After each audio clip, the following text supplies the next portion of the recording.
Okay, everyone, let's look a little bit on the science of visualization, why and how we can do it, and talk a little bit about your ideal self and why it is so important before you even set your goal.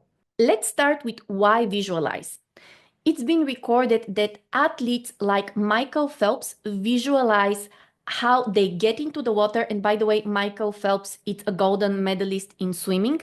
So he visualizes how he gets into the water. He visualizes the whole race up until the moment where he's at the podium. And other athletes in different sports like tennis or ski have shared that they visualize the process and the outcome, the success. So what is a pro tip here at the very beginning before we even dive deeper? What Michael Phelps, as an example, has shared is that he doesn't just visualize the process, like he doesn't just play it as a movie in his head.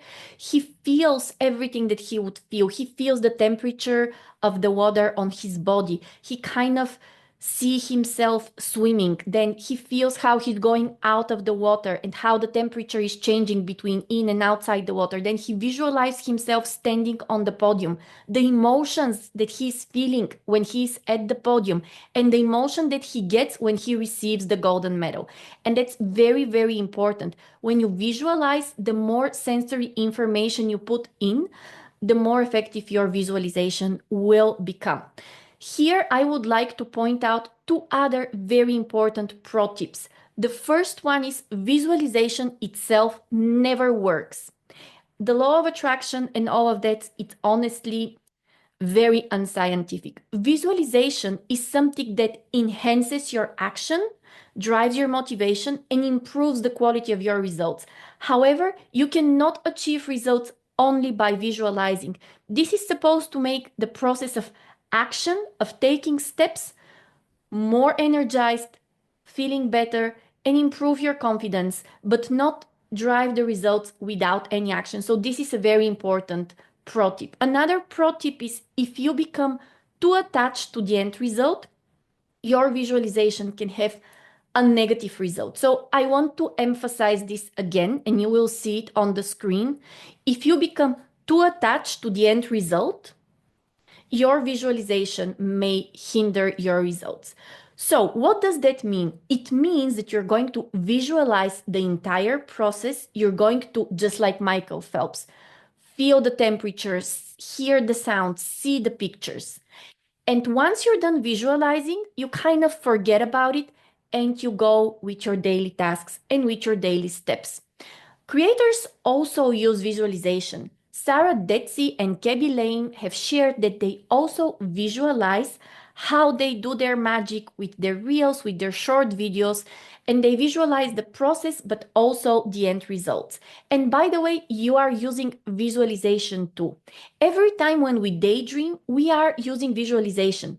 So if you're imagining how you're going to a party later on in the evening, or if you're imagining how you're going to sit an exam very soon, if you're thinking about that boy or girl that you really like, pretty much every time you're thinking about something that's not in front of your eyes and you're playing movies in your head, you are already visualizing, and you can harness this process to greatly enhance your motivation and your results. Let's talk just a little bit about the science behind visualization. So it is known that visualization can activate the prefrontal cortex, which is related to planning, and also the amygdala, that very ancient body of neurons in our brain, which is the form of an almond, related to emotions. So visualization can activate both areas. One, it's very recently developed. The other one, it's very ancient. So kind of it works with this very, very powerful tandem or this powerful partnership between the part of our brain which is related to planning, to goal setting, to control, and the part of our brain which is related to emotions. It's also noted that visualization and all mindfulness practices can enhance neuroplasticity. The neurons in our brain fire electrical and chemical signals, and at a certain point they create those pathways, and those can be strengthened through visualization. And why should you care about this? Because if you want to become a very good violinist, or if you want to become a very good tennis player, or a great content creator, when you visualize the steps and the end results, this might strengthen the neuron pathways related to that skill. Here is another pro tip. It's very important to visualize not just the end result, but even more importantly, to visualize the step towards getting to the end result and also the state that you're in. So who am I and how do I feel when I'm pursuing the goal?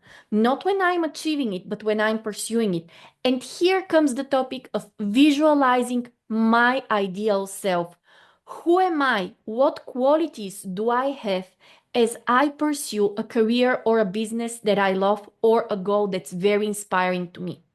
Visualization also increases confidence and engages the so-called mirror neurons, although a side note here, it's debated between the science community whether visualization truly activates the mirror neurons. The mirror neurons are neurons in our brain which are responsible for us reading the other person and being able to feel what they feel. So if you see someone who is very angry, you might even feel their anger, or if you see someone who is very sad, you might like feel their sadness, and this is the result of the mirror neurons. The bottom line here is that science has proven that visualization as part of mindfulness practices can significantly enhance achieving your goal, especially in skill building, in developing a skill, because it enhances the process of practice. However, without practice is pointless. So, how to visualize? Just a couple of things to bear in mind. It's a very good idea if you don't live alone to ask people who you live with to kind of provide you with a space where you won't be interrupted for certain period of time. 30 minutes for the Catapult visualizations. They're usually less, but you might want to stay alone 5 or 10 minutes after the visualization is done. So use a quiet and comfortable space. I suggest that you visualize in a seated position without your legs or arms crossed. You may also lay down, but by all means don't cross your legs or your arms. When you're visualizing, especially in the relaxation part, some thoughts might come to your mind and your mind may start wandering. This is very normal. Instead of forcing yourself back into the process, just gently and slowly reshift your attention, refocus your attention towards the visualization and the sounds. And if it becomes really difficult, maybe this is not a good moment for you to visualize, so you may stop and restart the process. But don't be too hard on yourself. It's very normal that your mind wanders. Just don't push it too hard. Don't effort too much. Gently come back to here and now and to the sound of my voice. This is very important. And lastly, let's not forget that visualization is a practice. If you do it once, it won't give any results. And also, the first time you do it, your mind may wander more. And as it becomes a practice, your mind will wander less. As I am mentioning that visualization is a practice, I would like to point out that it's very important for you to create some sort of a end product out of the visualization of your ideal me and your ideal career. And I'll talk about this in a separate video. And also to have some sort of a practice that you will develop in order to strengthen visualization, not by using the visualization with my voice because it's a bit too long and too tough, but maybe just spend some moments after you wake up and before you open your eyes in visualizing your ideal day and how you take actions towards your goal. So let's talk a bit about the ideal me visualization. I already pointed out that when you visualize your emotional state and your qualities, who are you and who you become in pursuing your goals, you have greater motivation for your goals and it's much more likely that you achieve them. And why do we talk about the ideal me before we even talk about the goals? Because the ideal me, it's kind of the foundation for everything else.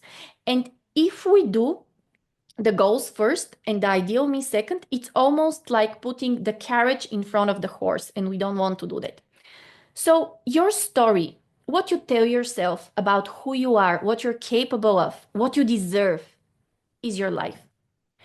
And your ideal me It's meant to help you design a vision for yourself, which is healthy, prosperous, and helps you achieve your goals.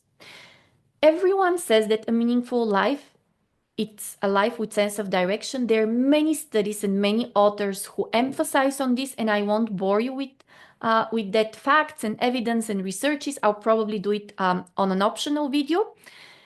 And this sense of direction, it's very much related to your personal story. If you tell yourself that you're a failure, you won't be setting goals. If you're telling yourself that you can never make money from dancing, you won't be visualizing becoming a dancer. So before we even start setting our goals, we want to create a story of our life where we see ourselves as empowered, beautiful, and perfect beings. And visualization helps you write and rewrite the script of who you think you are. And it helps you focus your attention on your long-term goals. See yourself overcoming challenges and building resilience. In short, when you visualize your ideal self, you're kind of writing the software in your brain for success. Again, what you can do now, and what I suggest that you do, is do the visualization for the ideal self, but also please, after you're done with this one and after you're done with the one for the ideal career, please make sure that you watch the video on creating a product and a ritual out of your visualizations. Otherwise, they will just remain one short practice that you did, and you won't reap all the great benefits that science says you can reap from visualization. And creating the product of your visualization can be a very joyful exercise. And the rituals for visualizations are actually super short. They can take 1 minute. Imagine 1 minute in your day, which can greatly enhance your results. Honestly, if you're not doing it, you should at least try. I'm super happy we were together for this video. Cannot wait to see you for the ideal career video.